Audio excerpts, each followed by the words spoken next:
Hello and welcome into a new year of basketball. Hopefully, we can put the cruddiness of 2020 behind us. Our first My Wheelhouse Zoomcast of this 2020-2021 new year, new season. How we doing? Joined here. I'm Sheamus. Biddies. How's life out in Chicago? We feeling good? We enjoying 2021 so far? Yeah, it's going well. The knees have been a little sore lately, so that's not good. But friend of the program, Mike McGrath, introduced me to this peanut butter whiskey, and you hear it, and it doesn't sound like it'd be that good, but it's actually a little too good. Goes down a little too smooth. So that's really been Does what it I've been does doing. it does it help with the knees? Does the peanut butter whiskey Yeah, help your knees? helps with the knees, helps when the Celtics are blowing a lead, just mellowing me out. And yeah, that's really been I have similar issues with knees and stress related to Celtics blown leads, so maybe I need to invest in some peanut butter whiskey. yeah, Uh, I love McGrath, and any drink he's down for, I trust is a good beverage. it's good man. Um, so today, I thought it would be good to do a brief recap and kind of summary of what we've seen across the league so far. Each team has played right about 10 games. So obviously, we're dealing with some small sample size, but in a shortened season, I think we're already, only going to do 72 games in the regular season. So we're already just about an eighth or a seventh of the way through, depending if you've played like 8, 9, 10. I don't think any team has played 11. Um, it's a little bit more unusual, and maybe the small sample size theory is going to reign even more true than ever in this unusually truncated COVID blocked off season. We just saw that players like Steph Curry is just tested positive, and he was on the bench for the Sixers when he found out. So there's going to be a lot of weird stuff going on. We have more blowouts than we've had ever before. Whether you attribute that to a lack of fan interest because there's nobody in stadiums, or whether it's shooting variance being through the roof, or teams are rusty, what have you. But we're going to do our best to break down what we've seen from each team so far. We did a little draft before where each of us picked divisions. And what we're going to do is go division by division. And pardon the interruption style, going to use what's the word. We're going to pick one word to describe what we've seen so far for each team. And depending on how intriguing that one word is, and the description and explanation for why we chose that one word, the other person will decide whether we talk about that team for an extended period, or maybe just it's going to be a 30-second brief discussion. With that being said, would you like to start with the Atlantic Division? Yeah, absolutely. Might as well start with the team on my head. Okay. Boston Celtics. I went futuristic. Futuristic. I love it. Why did you say futuristic? Went futuristic because you got Tatum and Brown doing things that they've been capable of, but now they're really making it look easy. They're doing it consistently. Robert Williams has taken a step up and seems like a much more dependable rotation player. He's got to deal with the COVID stuff for hopefully only the next week, but that sort of growth looks promising. And then the 26th pick in the draft, a guy who I had no faith in, has just been such a pleasant surprise. Fast PP, Peyton Pritchard. He's creating his own shot. He's making plays for others. He's getting put back game winners. And just the team looks incredible doing it with guys who are pretty much all 25 and under. I think you're spot on. Watching the Celtics this year has been really, really exciting. We've had some back and forth discussions. Obviously, we talk frequently about our favorite team. And this year, unlike other years, obviously there's been hiccups here and there, and we've had moments where we're seeing a lot of the same things, struggling to maintain a lead in a game, whether it's like that Miami game we just snuck out with a Peyton Pritchard game winner tip, or whether it's a wacky third quarter or what have you. But at the end of the day, watching this team, I have a more consistent level of joy from tip to final buzzer than I have in years past because there aren't as many frustrating elements or things that I can find fault with. And obviously, a lot of that is from the guys at the helm. Both Jalen and Tatum have been absolutely remarkable, and the step that we've seen Jalen take towards being a superstar, a top 15 player in the league has been absolutely remarkable. And Tatum is proving that that stretch from January to March, and then for the most part in the bubble last season, was a reality for the player that he will be for the long term. Both of these guys are averaging 26 a game. They're both improved as playmakers. I think they're both averaging right about 4 assists a game. Defensively, they're lunatics and have been phenomenal. We're seeing Point Tatum. We're seeing Jalen be able to create on a second unit, where that was a big issue for the Celtics last year. So where there's a lot of exciting things revolving around the main elements of this roster with those two guys, and obviously Marcus Smart is still Marcus Smart. As you said, Peyton Pritchard's really, really exciting, and he's going to get a heavy minute load even when Kemba returns to the lineup, which looks like it's going to be sooner rather than later. He started practicing yesterday. Speaking of bad knees. Right, bad knees. So what are your doubts? Your word was futuristic. Does that mean you don't think that there is a path to competing immediately? I think that there is a path. We don't deserve to be favorites by any means, but when you're trying to figure out how you're going to win 4 out of 7, and you have two guys like Jason Tatum and Jalen Brown who can just be the best player in 4 of those games, that's really the path.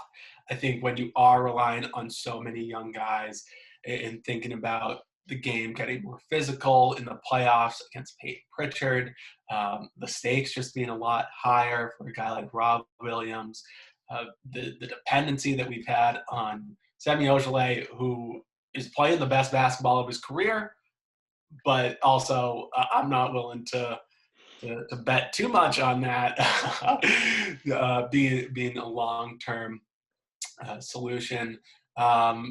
And we still haven't really figured out the lineups. I mean, Brad Stevens basically needed COVID to ditch the two big starting lineup. Right. And we also, I think Kemba needs to be healthy for us to Right. really have our best shot. And that's not a given. I like the tinkering earlier in the season, and I trust the work that Brad's been doing. And I think a lot of the disdain that Brad's been getting as a team that hasn't been able to come over the hump yet has been a little unwarranted. He's largely overachieved every single year as a coach of the Boston Celtics. The only team they didn't match their expectations was when Kyrie blew up the locker room and decided he wanted to ISO on defense on Giannis Antetokounmpo in the playoffs. But he's experimenting with different options, trying to figure out what meshes together. I think he took a hard look about what the team's weaknesses were in the previous year, and him and Danny approached offseason with the right mindset, attempting to bring in more shooting, more shot creation, attempting to uphold the big position. And now we're looking at our roster. I don't like the two big lineup, but I think the theory behind it in fortifying our rebounding, our rim protection, and overall just getting bigger bodies that are more dependable, I think the ideology behind it makes sense. I mean, right now the Celtics are the number one offensive rebounding team in the league, I'm pretty sure. Our rim protection has always been solid, but that's reigned true as well. I think all three of Rob Williams, Tristan Thompson, and Daniel Tice are all starting caliber centers. In the beginning of the year, it was looked at as a logjam almost, and you were concerned because each of these guys warrant 25 minutes a game. But as I move forward, unless we could move one of them, which I would be open to, I think playing them an equal stretch of minutes and then just leaning on whoever is having the strongest game late in the game would be the best way to do, rather than trying to pigeonhole two of them into the lineup at the same time. Because the issue with the two big lineups, and we've seen us be able to band-aid areas that have been weaknesses, whether it was rebounding, as I just mentioned, it's coming at the cost of part of our defensive identity. We were perennially, ever since Smart, Jalen, in the past Avery Bradley, for the past, like, basically the entire Brad Stevens era. We want to been one of the best perimeter defense and transition defense teams in the entire league. And that's really fallen off. Right now, our offense is still there. Obviously, it's being carried by Jalen and Tatum, but right now we're not a top 10 defense in the league, and that's something that is perennially a true fact. So right now, I think to get back to those roots, I think you want to play smaller so you can move quicker. I like what I've seen from Semi. I think what can reign true is his continued effort on the defensive end.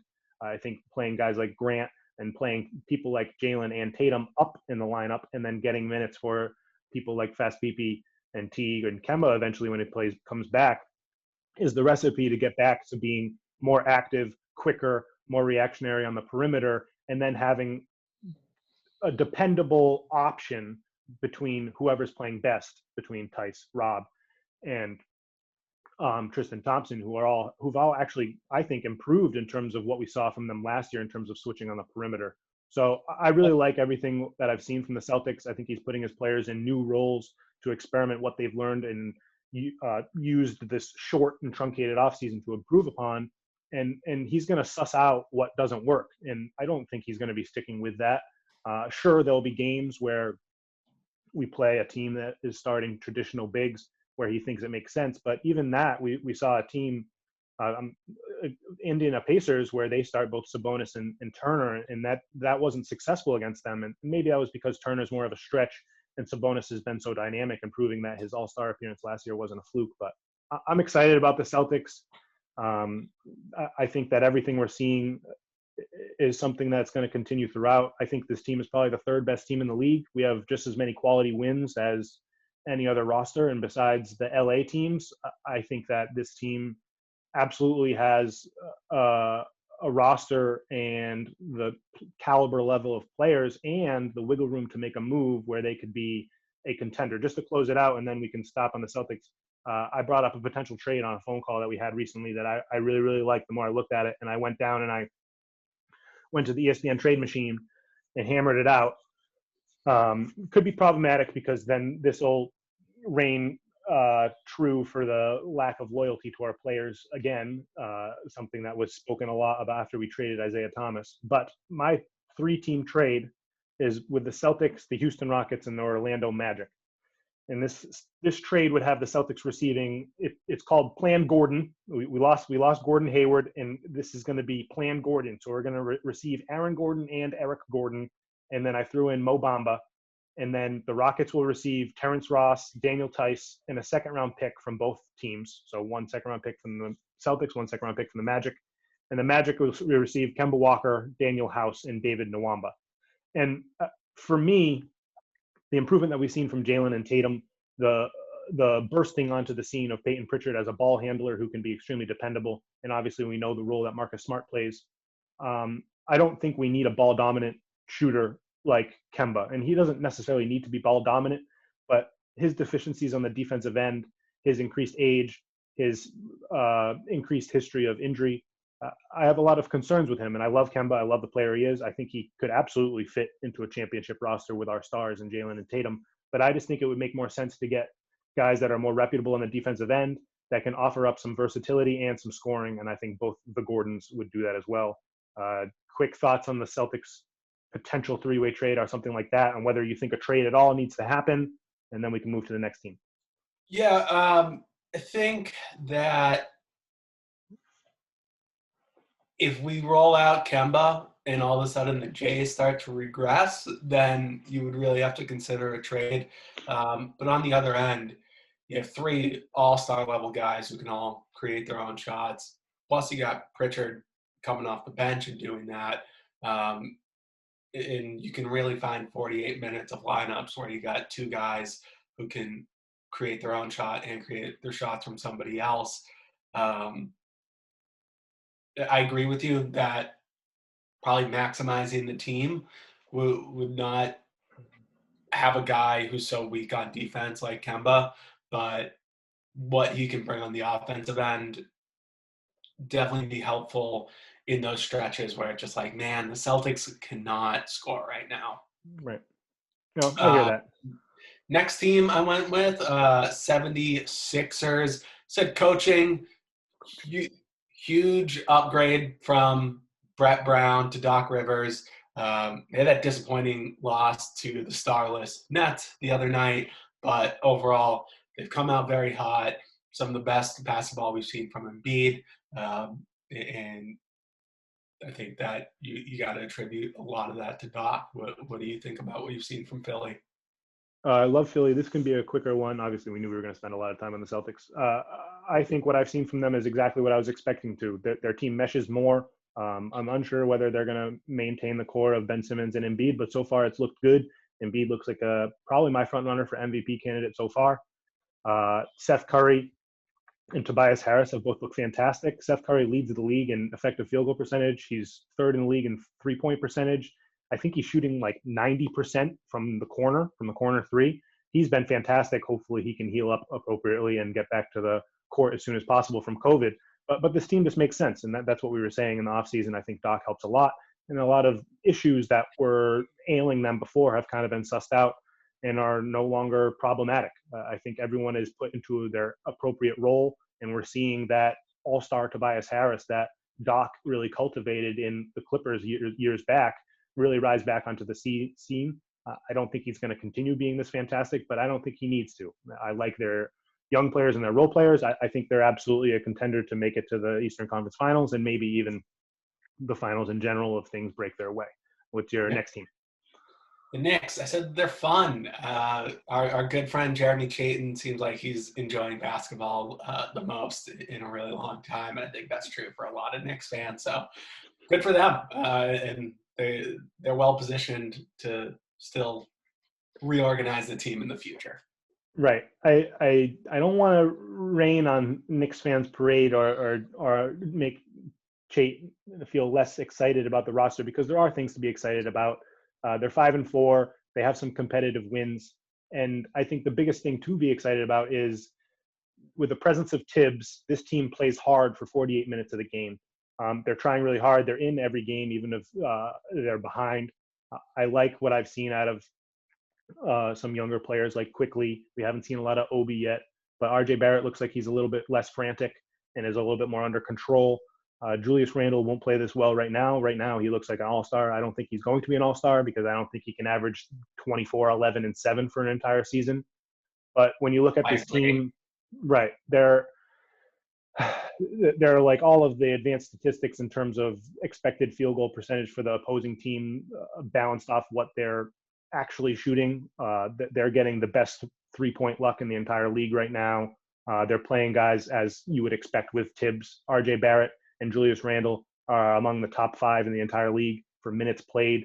So I think that I think they could absolutely. Previously, I was expecting them to be one of the bottom 3 teams clearly in the Eastern Conference. And now my expectation has shifted slightly. And now I think they can compete for a play-in spot, which is exciting. And if they can be a play-in team and come around June or May, we have fans in the stand, the Garden could be popping and it could be fantastic. But I would temper the excitement a little bit because a lot of the luck that they've had so far probably won't carry out for a lot longer. And Tibbs is putting his players in situations that might not be the best for their long-term health. That's the Tibbs experience. Speaking of the blank experience, the Nets, I put just a smirk emoji because smirk emoji. They are truly living the Kyrie experience where, Christmas Day, they can drop 150 on us. Kyrie can go 7 for 7 and drop 20 in the first quarter.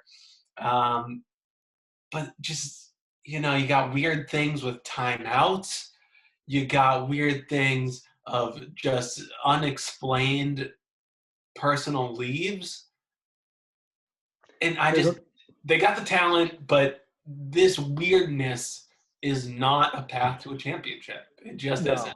I think this team is very unusual, and something we saw in the beginning of the season that was maybe underrated coming into the year because of the disdain that the general public has for the personalities of Kyrie Irving and Kevin Durant is that outside those 2 stars, that they're really deep and they have players that can contribute on multiple different levels and multiple different roles.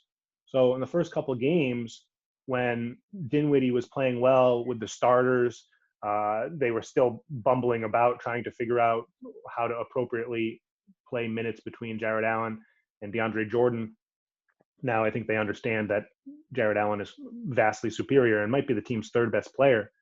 You were seeing excitement off the bench. LeVert fit in this role fantastic as he was playing every single minute where Kyrie and Durant weren't, and he was handling ball handling responsibilities on the second unit, and he was doing awesome. But I think it really hurt them when Spencer Dinwiddie went out. He's going to be out for a while, and then I think Nash. I don't think he's been doing a bad job, but I've really questioned a lot of his decisions. You brought up timeouts. There's been some wacky stuff with that. I still think he's trying to figure out the rotation, so I'm not going to harp on him too much, but I'm concerned that he tried to fill in Dinwiddie's role with LeVert rather than just throwing Landry Shamet into Dinwiddie's role and keeping LeVert where he was. I think that the tumultuousness of having the personalities that are Kyrie and are Kevin Durant is really going to be a roller coaster ride for this Nets team. But at the end of the day, I think it's paying attention to what their ceiling performances are.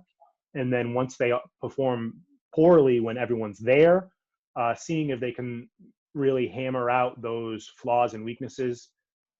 I think that they could be a finals team, but right now I have much more confidence in both the Celtics and the Philadelphia 76ers in the Eastern Conference. Yeah. On to the disappointment of the season. My last team in the Atlantic Division, the Raptors. What I went with them is lost. Lost, yes, great word. I think Tampa Bay was an intentional choice by the team because it's a warm place. It's a pay raise because of taxes. But I just think that they're really feeling not having a home. And it's just not – it's not the same team that we played earlier this week, I think. Just not the same toughness, not the same focus. And it's understandable, but it is going to be a big bummer of a season given the talent that they have on the roster. Yeah, I'm with you 1,000%. I think both Lowry and Van Fleet are playing well, and you can tell that the two of them are the heart of that team. Similar to Randall and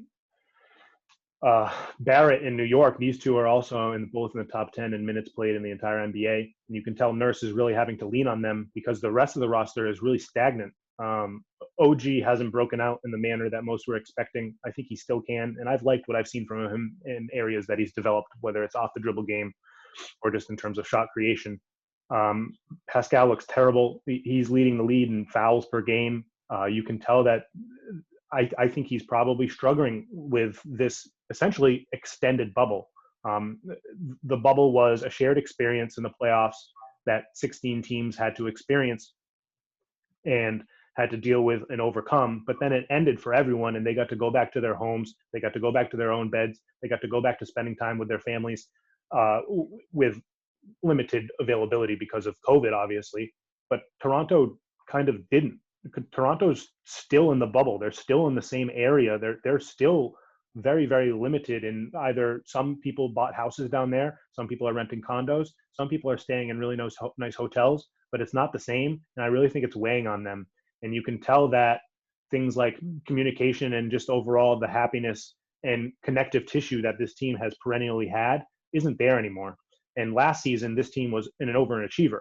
Last year, they lost Kawhi, and entering the year, it was expected that they were going to take a step back, probably be a back end of the conference playoff team, and they surprised. And players like Siakam was an MVP candidate for the first 2 months of the season, and he slowed down a little bit. Yeah, but second team All NBA over Jason Tatum.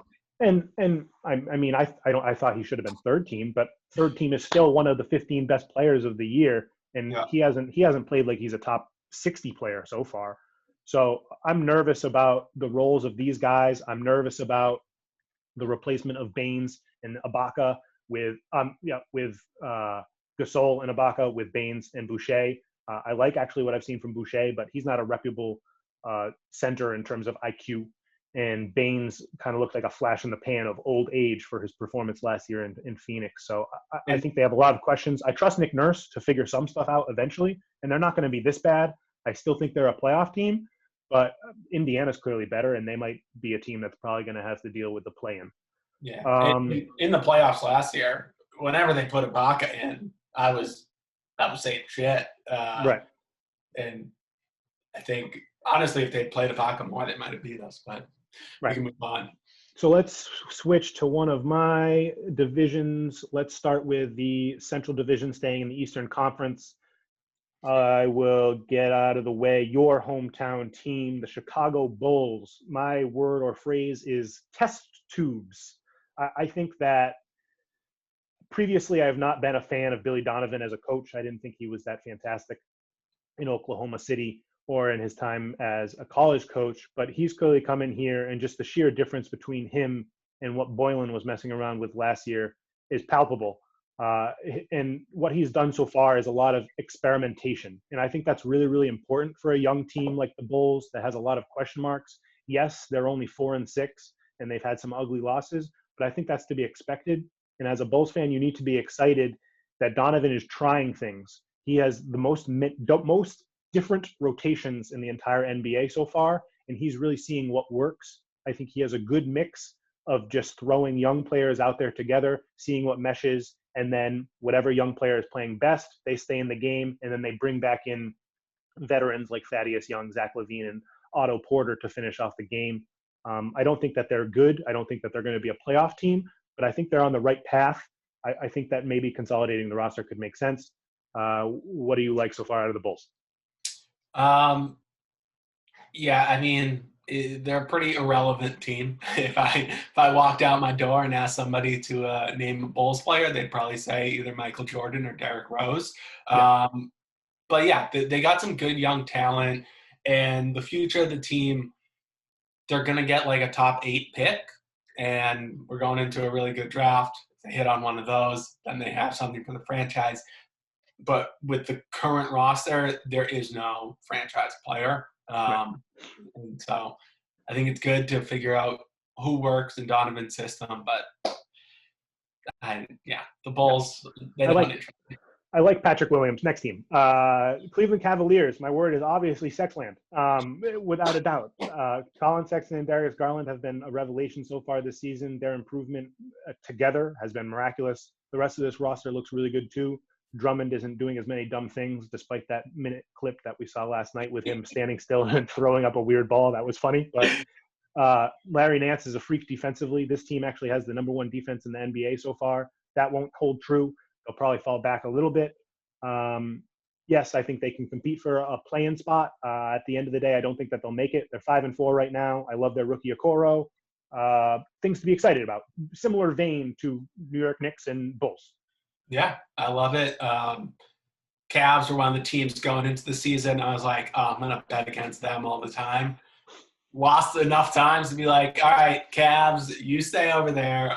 Don't want to mess with you. And yeah, doing it with some young talent in a similar spot to the Bulls, where it's like probably going to have a top 8, top 10 pick. If they hit on one of those and put it with the young guys they have now, they could really have something. Yeah, they should trade love. Detroit Pistons. My word is trimline.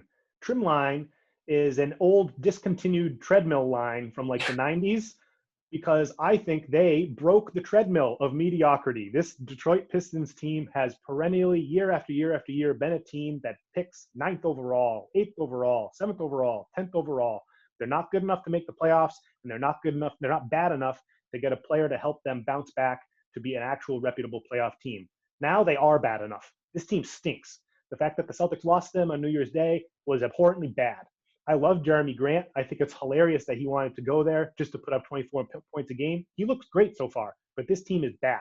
They're 2-7. I think that they're a shoo-in to be one of the 3 worst records in the league. Blake Griffin looks like an absolute fraction of what he used to be, even last year when he was terrible. Never mind a couple of years back when he had a borderline fantastic season. They should mail it in and hope that they get one of the top 5 picks, and then hope that Jeremy Grant can continue to be the player we're seeing now. Hopefully Killian Hayes recovers from his injury, a weird labrum in your hip. That's a weird injury. Hopefully he's okay, because I've liked what I've seen from him so far, but they're bad. Good job breaking the treadmill. Yeah, Hayes looked all right. I wouldn't say like an all-star, but a quality starter. in years to come. The Grant thing, I just don't get it because they could have just kept Christian Wood. They had Christian Wood. They I saw hear what they Christian didn't want Wood to was be there. doing, and they just let him go so they could throw all that money. I don't get it. Pistons, they're bad. So The word could have been bad. Right.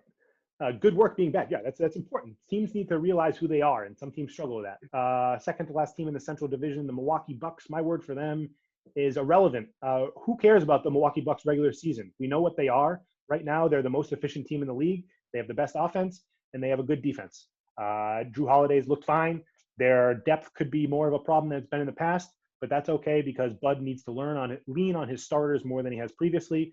They're going to be probably the number one, if not number two seed in the entire conference. Right now, they're only 5-4, but they've played some tougher games, a tougher schedule in general than a lot of the other conference. I trust them to be there when it ends. I think that Giannis will be in the MVP discussion, but he won't get it because he's already won it twice in a row. They're irrelevant. Yeah, I chose irrelevant for one of my teams. Yeah, it's kind of like a season of a TV show where it's like, just get me to the finale. Like, I'm not interested. Right. Everything you said. We know who they are. We know Giannis is going to do amazing stuff. Absolutely worth watching all the time.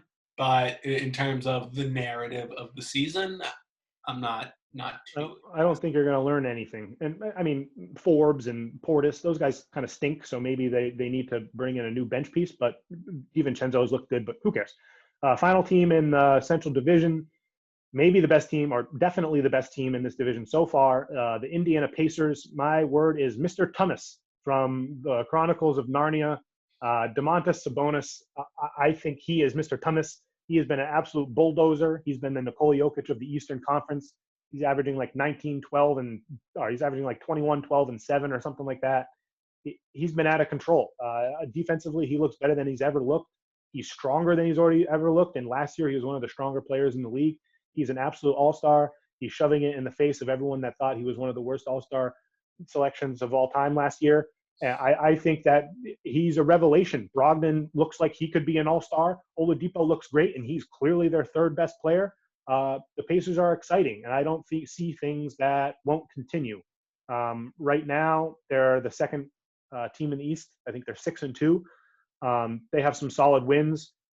They beat the Pelicans in overtime. They took out Houston. I think it was either last night or the night before that. And they had an awesome back and forth with the Celtics where they won one and the Celtics won one. I think they're great. I had them in the back end of the conference. I think it's perfectly reasonable to think that they could be a 3 or a 4 seed in the East. Yeah, and to add on top of everything you said, they brought in the new coach. Can't think of his name, but he's clearly got the buy-in from his players and is pretty creative tactically as well. So I think that they're going to continue to be one of the top teams in the conference all season and could realistically get the number 1 seed because they're so deep and they play so hard.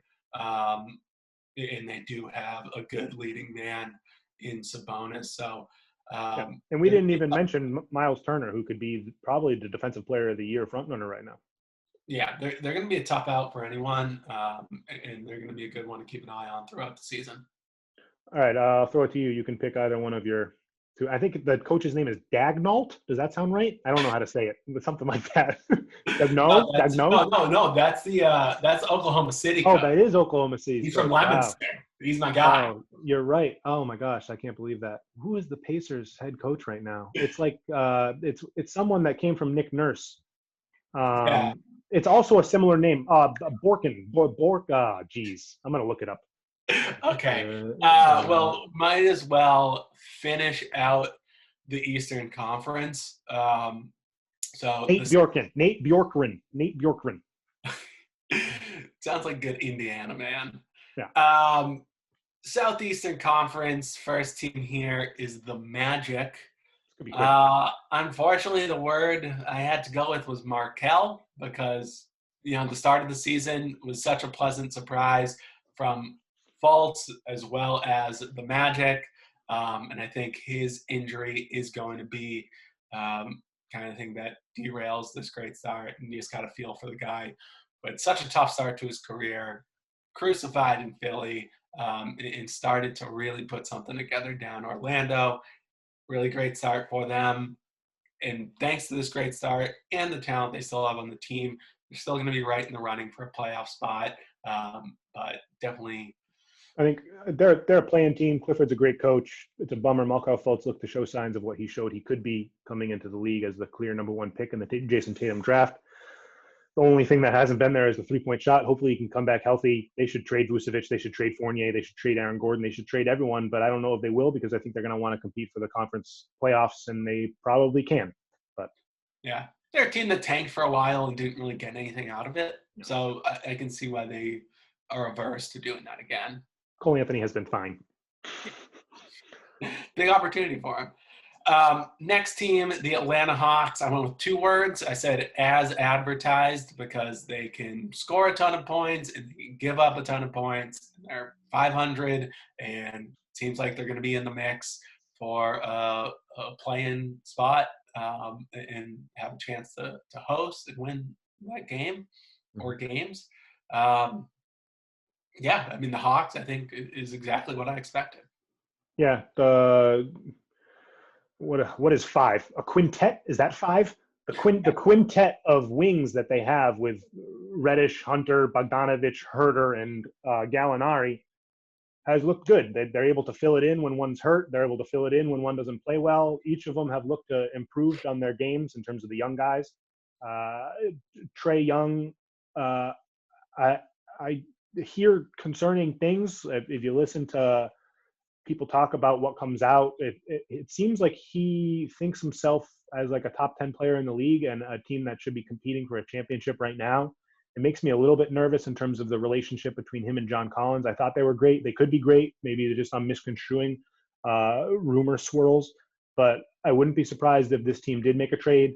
And they're exciting. They put up a lot of points, just like you said, as advertised playing team. Pretty similar vein. The Hornets, I said they're average. LaMelo Ball has had a few good games lately, so that's been really cool because he's such a creative, flashy player. Terry Rozier has gone off. Gordon Hayward had a 40-point performance, I think, against Atlanta the other night. So, yeah, they're working themselves right into that average range.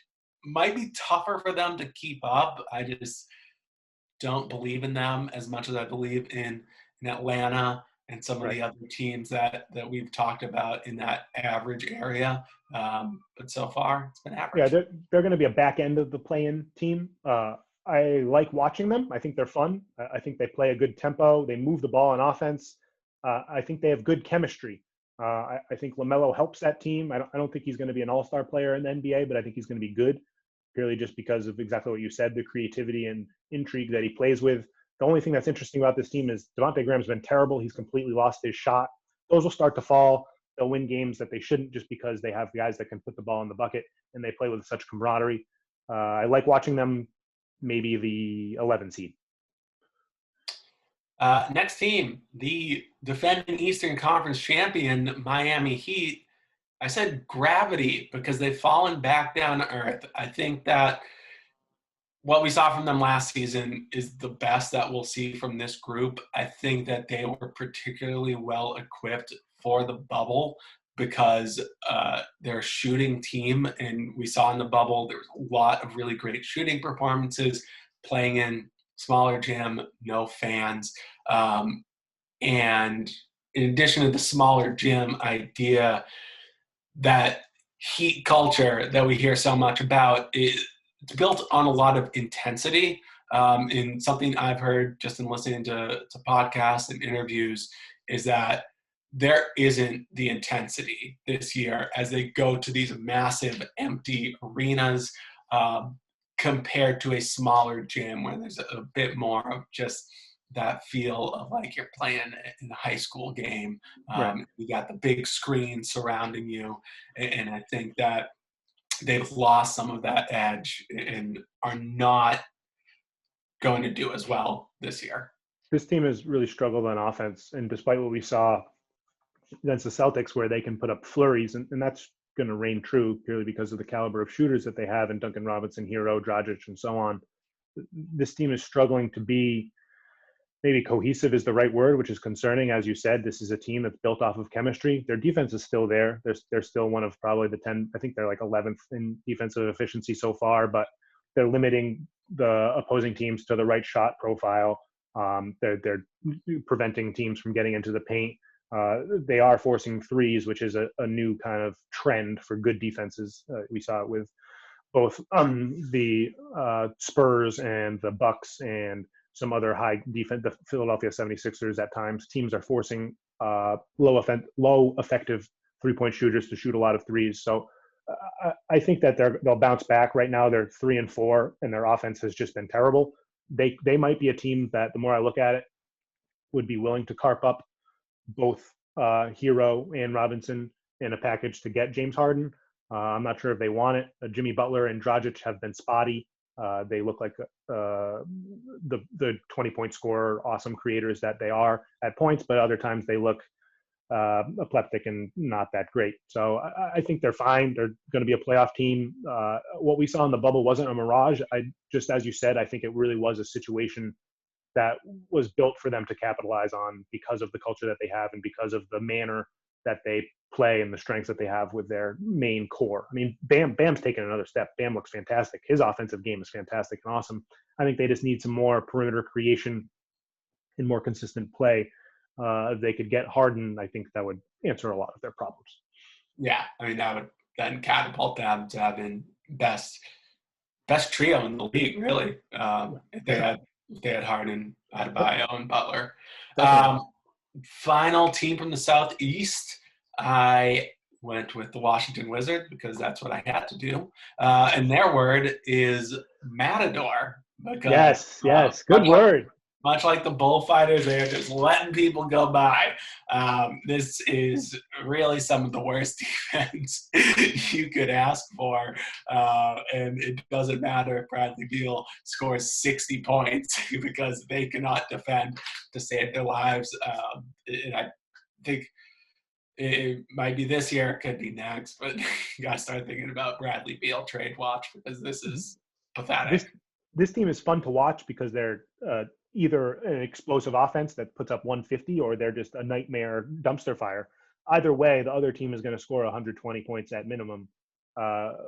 Westbrook, he continues to flail on defense and offensively, besides catching and shooting from the corner, which he's actually been pretty effective, more effective than usual, and attacking the hoop, which he does a little bit less. His passing's still there, but his decline is steadily concluding. I'm nervous about him. I think he's still going to average borderline triple-double, but he's getting further and further and further away from winning basketball. And I think Beal is probably only going to be able to take so much. I've liked what I've seen from both the improvements from Rui Hachimura and from the rookie Denny. Thomas Bryant looks great, but then after that, this team might have the worst bench in the league. They're playing Mo Wagner heavy minutes, and he's horrible. I don't trust this team in any game, even though I know they can beat anybody just because Beal can score 60 and Thomas Bryant can be fantastic and Russell Westbrook can put up a triple-double. But they're a play-in team, and I thought they were going to be on the front end of that, kind of more so leaning towards a 7 seed or a 6 seed. But I think it's pretty clear that they're going to be right in the thick. And they're 2-7 right now, and they just lost a game where Taco Fall played 19 minutes. So Taco looked great. How did we not talk about Taco? Taco looked awesome. He looked nimble. When do you think you were going to use the word nimble to describe Taco? He looked huge. He was very exciting. Washington, not exciting. All right, let's move on. You're done with the Southeast. We'll jump to the Western Conference. Do we want to do the South? Let's do the Northwest Division. Start with a boring one. Utah, I put a 2-word phrase: bland baguette. I don't really like watching the Utah Jazz. They're probably the team I've watched the least. Obviously, I do like highlight clips and game recaps, but in terms of full games, they're a stagnant offense that doesn't have flow. Donovan Mitchell is incredibly inconsistent. Yes, he's going to have nights this season where he is that 40-point per game scorer. We saw go head-to-head against Jamal Murray in the bubble, but he's also going to have a lot of 18-point games where he's incredibly low efficiency. I'm concerned with him because I don't think he's developed the other aspects of his game besides scoring. I don't see a lot of creation that looks different than he had in his first year. His defense has waned because of his offensive load increase. I'm nervous about that. Something to be excited about is Conley looks good, but I don't think Gobert's great. He doesn't have that same intimidation he had when he was a Defensive Player of the Year candidate. Guards go into him and aren't concerned with him and finish through him frequently. Bigs can post up on him. I don't think he's in running for a Defensive Player of the Year. I think what we've seen so far, even though his impact is less visible than something like blocks per game and stuff like that, I think he's a decreased player, and I like Quinn Snyder as a coach, but I'm unamused. Who cares? Yeah, it's been status quo, and I think that things break right for them. We could see them in the conference finals. Things break wrong, they could get swept in the first round. I think things break wrong. They could miss the playoffs. That's my things break wrong. But yes, I agree. Yeah, I mean, I guess they could slide down to like the 7 and then lose. Right. Exactly. That's something that I could see. I think that could be a deep bet is them having a playoff spot, being in the play-in, but then they're going to lose to the Pelicans or the Rockets or the Blazers or something like that in a play-in game and end up on the outside looking in. Next team, Denver Nuggets. Despite my word is Detroit for the Denver Nuggets. Despite the MVP caliber play of point center Nikola Jokic, they're only 3-5. They don't have a lot of quality wins, and they have some sketchy losses. I think a lot can be said about Michael Porter Jr. not being able to play every single game because of health issues and health protocols, paired with the loss of both Jeremy Grant and Mason Plumlee. I don't think any of these two players were phenomenal players. We're seeing what Grant is in Detroit now, and he was a defensive solve for them last year. But the replacement and having to play Isaiah Hartenstein minutes and defensively more is being put on the shoulders of players that can't handle that. Jamal Murray has struggled to start. He's going to have, similar to Donovan Mitchell, he's going to do a lot of this throughout his career. He's going to have months where he averages 29 points a game. And he's going to have months where he averages 17. Right now, it looks like he's only closer to the 17 realm. I'm not super concerned about them. I did think that they were going to be a clear home court team. We haven't seen that so far, but I'm not ruling that out moving forward. Yeah, I would say of any of the early disappointing starts, I believe in Denver the most to right the ship because they have one of the best players in the league, and they play a good system of basketball. So tough start, right. But I mean, their offense is fantastic. They have the third best offense in the league. It's just defensively they've been terrible. So if they can tick it up closer to 20, they'll be fine. Next team, Oklahoma City Thunder. My word is Poku Mania. Alexis Pokusevski hasn't played a ton of minutes, and when he has, it's been a roller coaster for sure. He's one of the funniest highlight films in terms of just abhorrently bad mistakes, but at the same time, incredibly exciting play. I think he's a pretty perfect encapsulation of what this team should strive for this year. Shea has had a slow start in terms of finding his own shot, but he's increased as a playmaker, and defensively, he looks to still have inklings of what he showed early in his career with the Clippers. The rest of this team has a lot of exciting players that don't really matter, that could end up being nice role players for them, whether it's Darius Bazley or Isaiah Roby. They have a better record than they should right now. I think they're 4-4. They're going to be one of the worst couple teams in the league. If you look at all the efficiencies, they have one of the worst offenses. Their defense is solid. I think they have like a top 15 defense right now, but I don't think that's going to stick.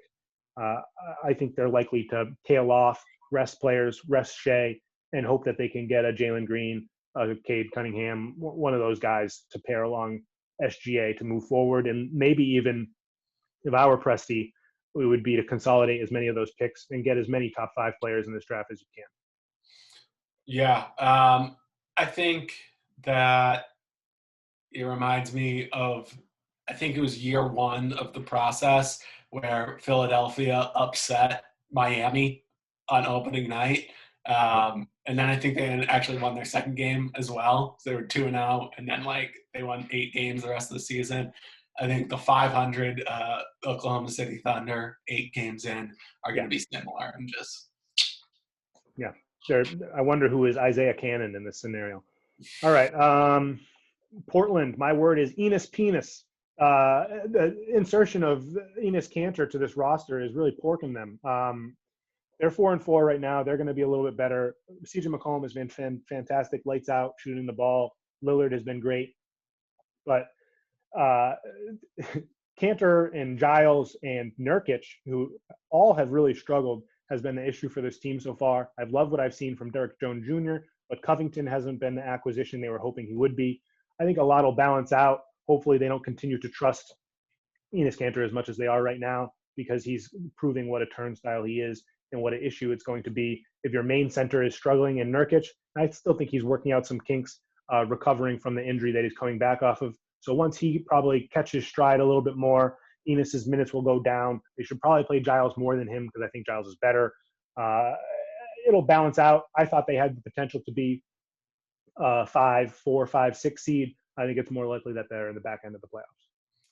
yeah, they're another one who not entirely interesting right now, but I do think they are kind of sleeper team for a Harden trade, because McCollum for Harden is pretty simple, and then you get a few extra throw-ins. And if they're kind of feeling the pressure, like, hey, we really need to sell the farm to try to do this with Dame, then that's a possibility. But for now, it's more of the same, which is good for Portland fans, but in the vast NBA universe, it's a little boring. Yeah. Close out the Northwest Division with the Minnesota Timberwolves. They are 2-6. My word is fire, and that's for multiple different reasons. They need to fire Ryan Sanders. He's the worst coach in the league now that Boylan's gone. They need to have a fire sale and probably trade Russell or Beasley or some of their wings. Culver. They need to clean up whatever that mess is that they don't understand how to fit. They could consider fire sailing away Karl Anthony Towns, because he's not going to be in a condition to win basketball games this year. Fire in terms of a fire personality, and Anthony Edwards, he's probably the funniest player in the entire NBA. Fire in terms of fire emoji, which is probably what D'Angelo Russell would use to describe his offensive game, and he's incredibly mistaken. He's bad. I don't think he's good at basketball. This team's bad. They're hoping to be good, but they're not good. Their offense has been awful, and that was supposed to be their calling card.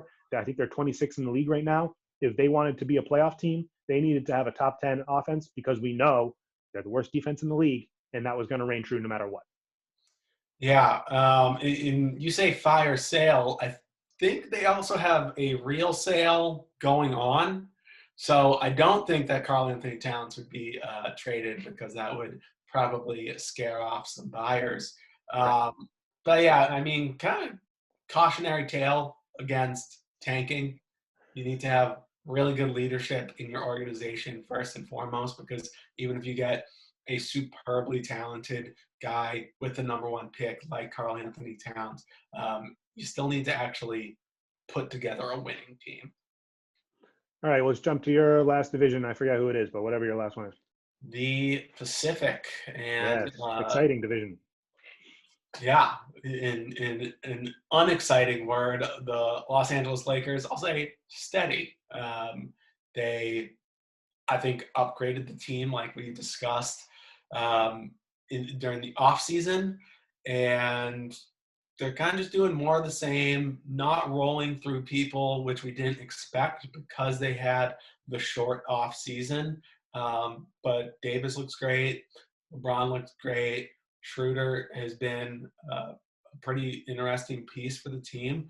And yeah, they deservingly are keeping their status as the favorite. I think it's another one where it's like, because this is status quo, there's really not too much to discuss here. I like the Lakers. You're 1,000% right. Steady's a perfect word for them. They're 7-3. They're the best team in the league. LeBron and Anthony Davis can coast, and it'll be fine. The only weakness they had And last year's regular season was bench production, and obviously they plugged that hole of the boat with both Schroeder and Montrezl Harrell. Should be interesting come playoff to see how Montrez gets picked on, because so far their defense is fantastic. And I think they're going to have a good defense because they had a great defense last year. But I think that Montrez could be an interesting chink in that armor, or kink in that armor, or whatever it is. But I think that, yeah, they're going to have the best record in the league. It's not that important. Next team. Suns. I should have gone to thesaurus.com. I said leadership. I think it's what I expected out of adding Chris Paul, is that he is helping everybody maximize their talents, and it's a team that, if Chris Paul is healthy, could we see them in the conference finals? I love this team, and I think this is the coolest team in the NBA because they're 6-3, and they've been fantastic with their wins and their excitement. Their offense is, as I would have predicted, is great. I think they have the second best offense in the league. But what the surprise is their defense is fantastic. Ayton is at the point now where he's a good to great defender. His rookie year, he was terrible. His second year, he was okay. And now he's very good. His communication and his footwork is like leaps and bounds from where it was before. Chris Paul cannot be said about the impact that he has on a young roster. Pieces like Mikal Bridges and Cam Johnson and Cameron Payne have all been fantastic. Cameron Payne might be the league's most improved player because he was legitimately maybe 400 out of 450, 420 out of 450 in terms of the worst players in the league. He was a now he's like, essentially. Yeah, he's like a reputable backup point guard, which makes no sense. And on top of all of it, both Ayton, CP3, and Devin Booker all aren't playing that well. And they're still 6-3. Their offense meshes. They communicate on defense. Once Devin Booker starts to average 26 a game and his playmaking is going to be more fluid because Ayton is going to get out of his head a little bit more because he still has stuff to figure out offensively, and CP3 starts scoring more, I mean, this team could absolutely be an NBA Finals team. And to be able to say that in the Western Conference, where they have both the Lakers and the Clippers, the Suns have been fantastic. I think so far the Suns have been the third or fourth best team in the league, and I would love them to be an upset candidate against either one of the Los Angeles teams in the playoffs. Yeah, just really carrying the perfect bubble into this year. Plus, yeah, that was true. Awesome. That wasn't a flash in the pan. Clippers, I went kind of opposite of Lakers. I said shaky. I initially put tragic, but that was a bit much. I mean, they had the game where they lost by like 60 points. They just choked a big one to Golden State, and it just, for a team with championship expectations, they do not hold themselves like champions. No, their offense is great. Their defense has sucked so far. They're going to be a top 3 seed purely because they have Kawhi Leonard and lesser so Paul George, who's actually been okay so far, pretty good for what Paul George standards are. They have great wins. They beat the Lakers on opening night. They've beaten Denver, but that made Denver struggling. They took out both Portland and Phoenix in a very competitive game where Booker and Paul George were jarring at each other. But their floor is terrible. They're almost like a better version of what we're seeing out of the Nets in the Eastern Conference, just in terms of a tumultuous display. From night to night, you never know what you're going to get. The replacement of Serge for Montrez looks like it's an upgrade so far, but there's a lot of other questions on the roster. Is Batum going to be their end-of-game point guard when the playoffs come? I think that's an interesting lineup that might be incredibly intimidating if they run out Batum, George, Leonard, Morris, and Serge. I mean, that's a freaky defense. Right now, it hasn't been fantastic, and Batum's been weird. I hate watching Patrick Beverley, but they're a home court team that has one of the 3 best players in the league in Kawhi. Even though he has a weird Hannibal Lecter mask, I don't think we've learned much so far this season. Yeah. Especially after a disappointment in the bubble. If I was a Clippers fan, I would really want them to come out and set the world on fire, and they're not doing that. So they haven't. Um, Warriors, I went with damn because, watching this, I don't know if all-star Stephen Curry is ever going to have an all-star teammate again. Um, Wow. it sucks that they don't have Clay, and thinking about all the things that having an all-time great shooter who's also a good defender, everything he would have unlocked for this team. It's cool to watch Curry go off for 60, but it's hard to forget what it could be. And as we discussed months ago, I thought they were a championship quality team um, before Clay got hurt.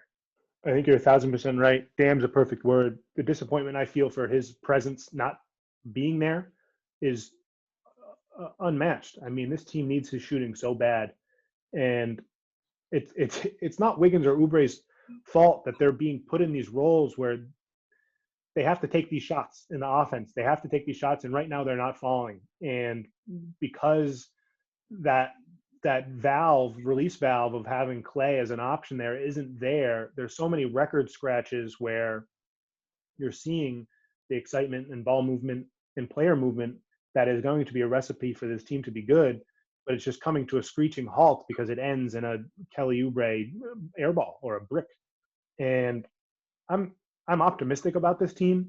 I think this team right now is trying to play like it's the Death Warriors, where Steph and Draymond are clearly cohesive and are playing very, very well together.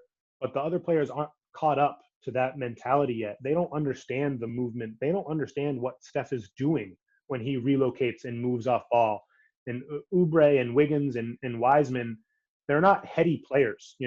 Those are all relatively low IQ guys. I think Wiseman has an opportunity to improve in that element, but these guys are kind of known as instinctual more so rather than thoughtful, and I Yeah, think that's really hurting them. I trust and believe in both Wiggins and Oubre to be a lot better than they've been so far. And something that has concerned me most is this team's defense. It's just not it's not what it needs to be so far. That right now they're like bottom 10 in both defense and offense. I think what needs to happen moving forward until they can get that cohesiveness and understanding of what the offense is instilled into both Wiggins and Oubre, it needs to be way, way more high pick and roll with Steph, way, way more high usage from Steph, more ball handling from Steph, and more shooting from Steph. He needs to be nuclear for them to win games until these players have a greater understanding of the spacing and just overall the chain and how the offense moves in concert with one another, rather than right now they're trying to move Steph off ball, run him off of screens, and he's freaking running into Kelly Oubre because Kelly Oubre doesn't know what the heck he's doing yet. He's only been there for 2 months. You know what I mean? yeah, And I'm about to say something that I will probably never say again. Draymond Green is a godsend for this team. He is incredible. He is so important right now, and it's out of control how important he is. Him and his play is so essential for the success of this team purely as a mentor. I don't think he's ever had a more important role than what he has right now, because in his championship uh, years, he was incredibly overrated as the best defender in the league and as this player that was the smartest player ever. And now his IQ as a communicator and as a mentor to both Oubre and Wiggins is the most important thing about this team. You can see how frustrated he is getting on the court, and he's behaving like a buffoon at times, and that's the Draymond we know. But I feel his frustration, and I've never been more sympathetic to Draymond Green in my entire life. And he's working hard on defense, and he's proving that I'm putting in the effort in that I refused to put in last year, and I'm a better player than what I was showing that I was. And I'm not a top 25, 30 guy anymore, but I can still be a top 40 player in the league because I can bring defense, I can bring IQ, I can bring communication, and I can bring the identity that this team needs. And right now, he needs to be spending a lot of time with Wiggins and Oubre after hours, watching film together and going over what they need to play like, because Steph can carry this team right now. We saw it in that 62 career high point performance. He can do that more frequently. And I think Kerr needs to continue to implore him to do so. But Yeah. for them to reach a ceiling as a playoff team, right now they're in the playoffs. I think they're like 5-4, so they've been fine. It's just the floor of what we have so far with this roster is a floor they shouldn't have. This team can be awesome, and I think Wiseman overall has been great. But I'm excited about the Warriors, and I watch them. I feel a lot of frustration while also feeling this excitement because I think they can be a fantastic playoff team that has a fantastic defense that plays with a crazy tempo, and that is something that they're doing. They're playing with a good tempo. It's just it's hitting a record scratch too frequently because of how bad Wiggins and Oubre have been offensively. And to pull back from the pity party, they had maybe the best team of all time a couple years ago, and they have Minnesota. Is it an unprotected pick?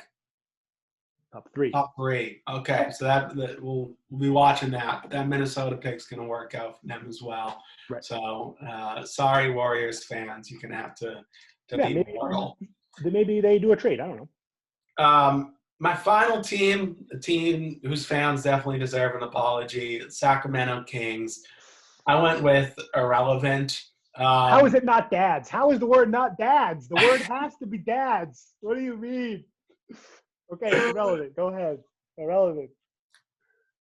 They're so irrelevant that I'm going to not even talk about them. I'm going to talk about the Whistleblower podcast. Tim Donaghy, it's a deep dive on his scandal, and he talks about how the NBA puts company men in big games like Game 6, 2002.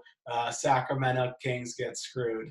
And if you're a fan of basketball, if you're a fan of gambling, fan true crime, go check out the Whistleblower podcast because these Sacramento Kings are irrelevant.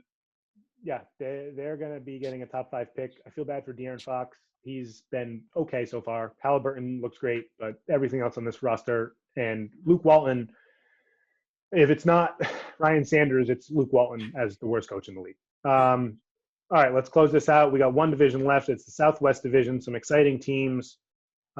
First team, Houston Rockets. This is the team I struggled most to think of a word. I ended up choosing intervention. And I don't know who needs the intervention. I would assume the most listeners and viewers in your mind immediately is going to James Harden.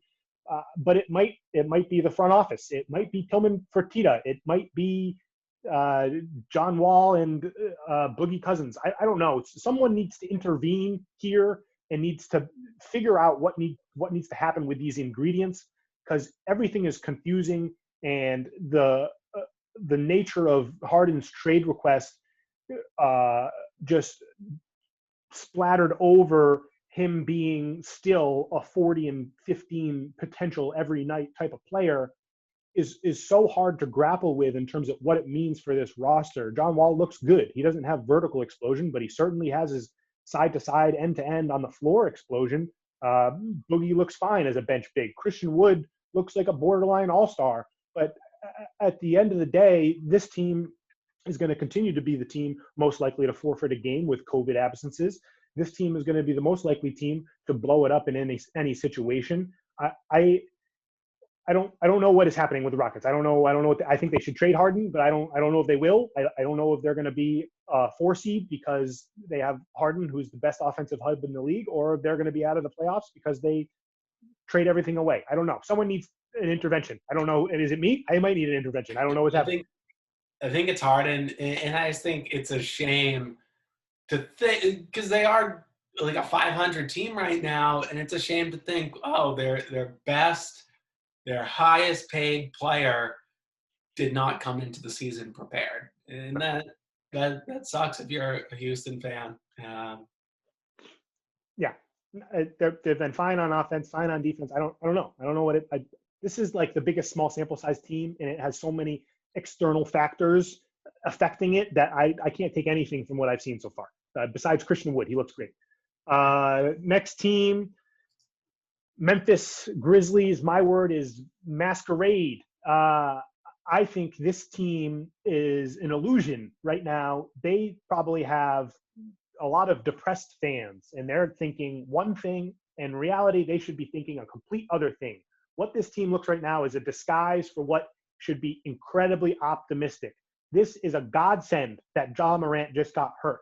The only exception to it being a perfect scenario is if it leads to future injuries. I'm hoping it doesn't. But the fact that they were already without Jaren Jackson Jr., who's still going to be out for a little bit, and now they're going to be out without Ja Morant, this team immediately is the worst roster in the entire NBA. Dylan Brooks is probably the most damaging offensive player that the NBA has seen in the past 3 or 4 years. And the rest of the roster is just miserable. Brandon Clark can't make a jump forward without a proper playmaker and pick and roll partner. He's going to be good when Ja Morant comes back, but he's not good yet. Anthony Melton's an exciting defender. Everything else sucks. So what needs to happen is right now is they need to employ, and it's going to be pretty easy because he's down, Dylan Brooks to take 20 shots a game. He's going to do it. He's going to be terrible. He's going to have the worst efficiency in the league, and they're going to lose every game. And it's going to be awesome because it's going to mean that they're going to get Jalen Green or Jonathan Kuminga or Suggs or Cade Cunningham or Evan Mobley, and they're going to be incredible next year. They're going to be really good because both Ja Morant, he's ready. He's ready to be a top 15, top 20 player in the league. And Jaren Jackson is a fantastic subsidiary player to a superstar, and they're going to be awesome. I am picking them without a doubt to be a bona fide playoff team next year because I know they're getting a good pick in this draft, and they need to lean into that. I'm thankful, even though it's sad, I'm thankful that Ja Morant, because I know this team is going to trick itself into thinking they're a play-in team, a back end of the playoffs team, because of how good Ja Morant is. Ja Morant's incredible. And with them now having to face their reality, it's going to be much better for them. Yeah, I think you hit everything. So hopefully, yeah, like you said, hopefully Ja does not have any long-term consequences. And if they are able to get a top 5 pick in a draft like this, then that could be an ingredient to future championship. San Antonio Spurs, I don't know whether to choose pizzazz or commit. I think I'm going to choose commit. Right now, they're kind of at a crossroads. DeRozan has been nice in terms of accepting a new role as kind of a playmaking four. Aldridge has been fine, but the identity of this team needs to be the pizzazz of the young core. The excitement and the camaraderie that these there's 4 of them, have already built together is fantastic. DeJounte Murray, Derek White, who's hurt right now, Lonnie Walker, and Keldon Johnson. They're exciting players who play a different style comparative to what we've seen in recent years from San Antonio. And these guys are going to be the harbinger to this team's next successful playoff run, not DeRozan and not LaMarcus Aldridge. They need to trade both of those guys. If they want to keep DeRozan because he actually fits in well as a playmaking 4 who's been okay so far, then fine. They definitely need to trade Aldridge. I don't know how much longer Pop's going to be there, but watching them is fun. And that's something that hasn't happened with the San Antonio Spurs before. So commit to the pizzazz. Commit to the pizzazz.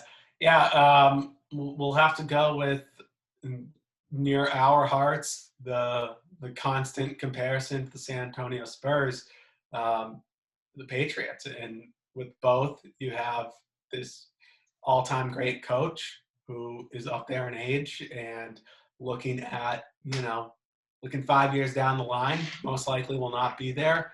And really, it's tough to commit to losing when you have this ultra competitive genius at the helm who doesn't quite have the personnel available to compete, and it does put you in a tough spot where it's tough to commit to rebuilding.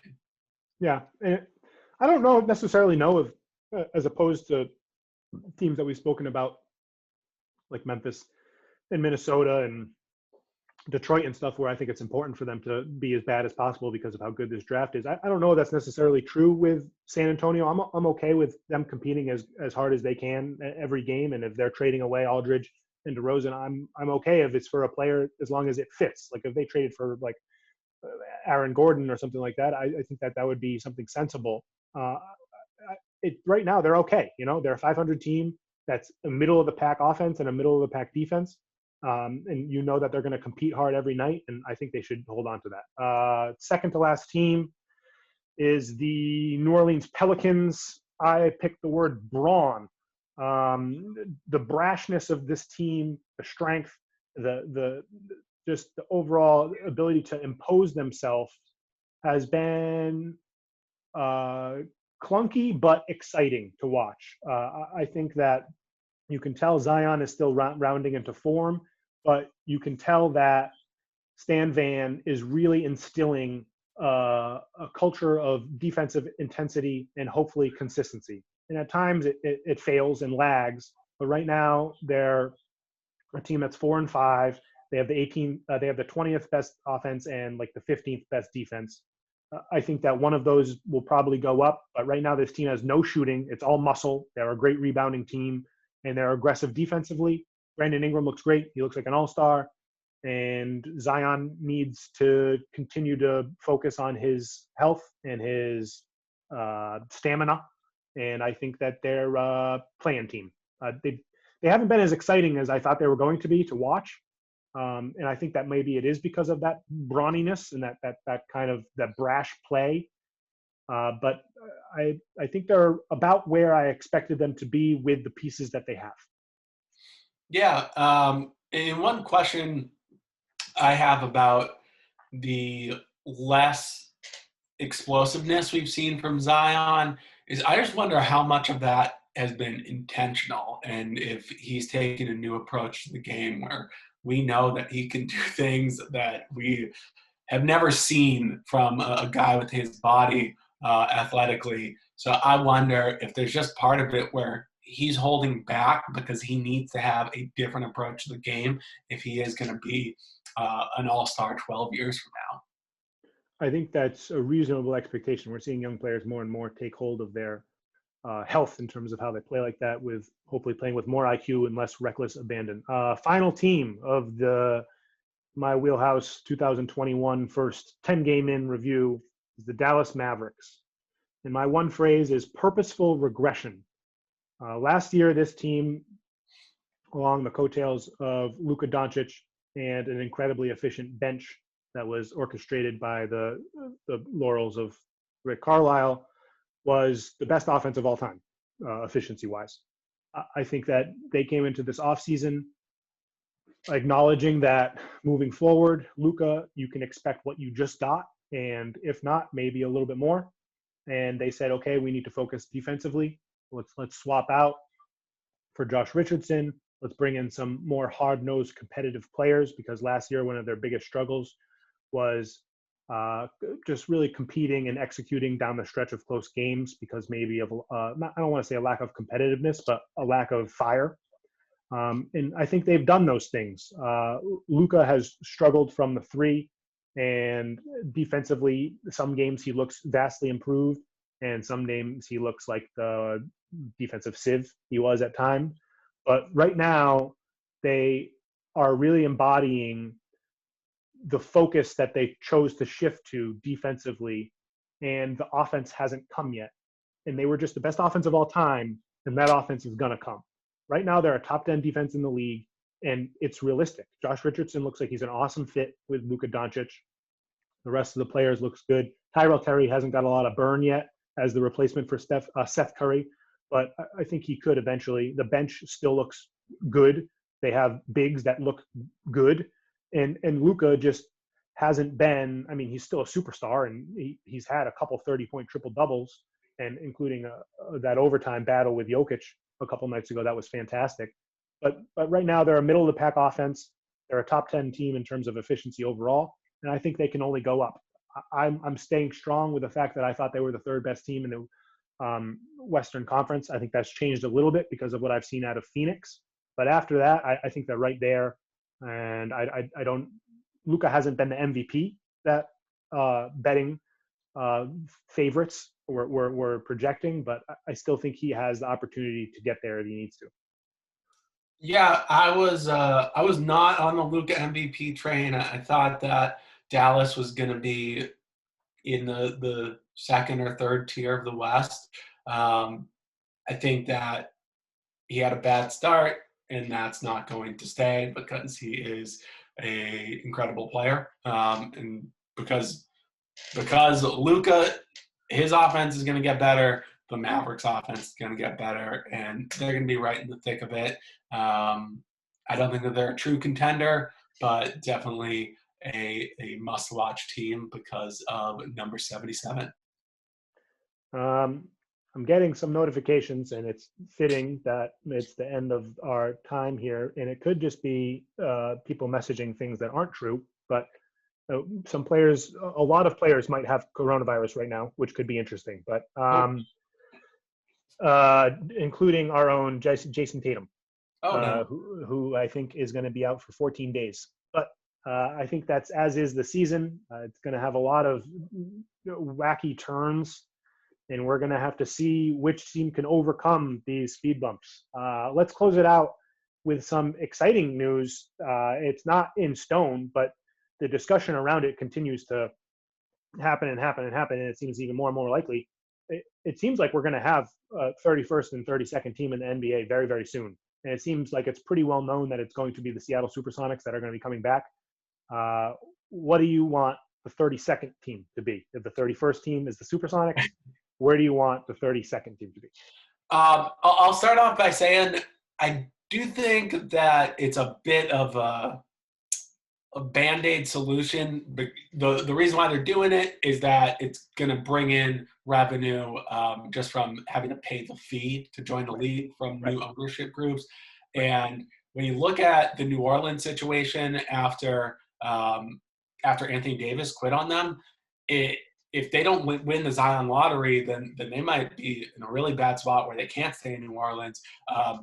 Sacramento has not been the most stable city over the past decade, especially where they've been struggling. You got places like Memphis, Indiana, where they really need to fight hard to be a relevant team and be able to stay there. So I just think where we don't have 30 locked solid cities, expanding to 32 might be a mistake. But to add Seattle would be great. Those fans deserve it. A lot of people have been talking about Vegas. I think it's too quick for Vegas to go from 0 teams to 3 teams in like a 5-year span. I would say Vancouver would be an interesting return. The game has grown a lot thanks to the Raptors, and then you kind of bring them in as a Northwest rivalry against each other.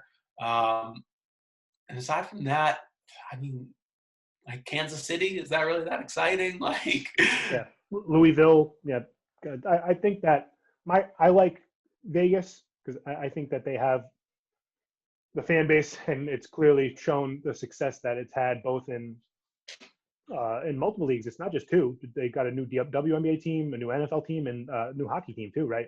So they already have 3 teams.